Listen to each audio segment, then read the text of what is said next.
السلام عليكم طلاب، شلونكم؟ شو اخباركم؟ طبعا اليوم راح نتكلم عن موضوع كلش مهم وكلش يعني الطلاب متخوفة منه، اللي هو الثالث متوسط. طبعا الثالث متوسط مرحلة كلش سهلة، يعني ما تتخيلون ايش قد سهلة. ما دا ابالغ ولا دا انطيكم حافز، بس الثالث كلش سهل ويحتاج 2 إلى 3 ساعات باليوم فقط دراسة، ما يحتاج اكثر. زين، اني راح احكيلكم عن نفسي اني شلون قضيت الثالث، وهي طبعا فد شي استثنائي ما صاير عند اي احد.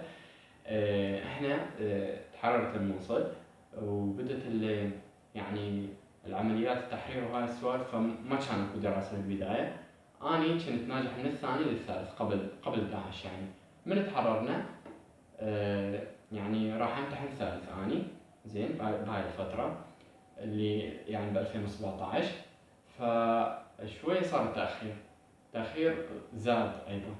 فبرمضان بدينا نداوم، يعني برمضان بدينا نداوم، والطلاب يعني برمضان معطلين ال40 يوم مالتهم برمضان. فأنا ما كنت حتى كنت أدرس قليل يعني برمضان وهيك شي.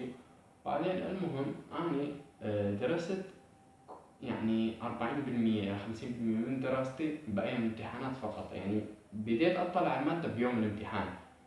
فتخيلوا انتو ايش قد سهل. فالثالث سهل كلش، ولا تخافون منه، وما يحتاج اي شيء. يحتاج اذا دورات، اذا مادة كلش ضعيف بيها تحتاج دورات، اذا مو كلش ضعيف ما يحتاج، موجود عندك اليوتيوب.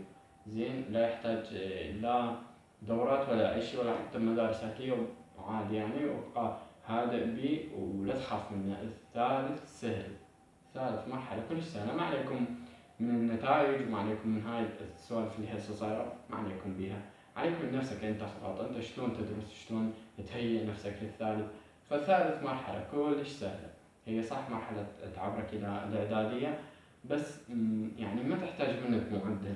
زين، ما تحتاج منك شي عالي، انه فقط نجاح. بس انت لازم تبذل جهد. ليش؟ لانه مواد الثالث مرتبطة بالسادس. هذا الشيء اللي راح تدرسه هسه بالثالث يفيدك لاحقا بالسادس.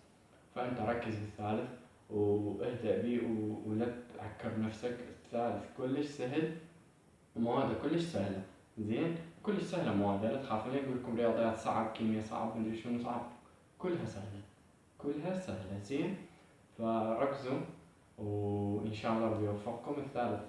الثالث كلش سهل، يعني اخذوها مني. زين، هاكم الرائد بها.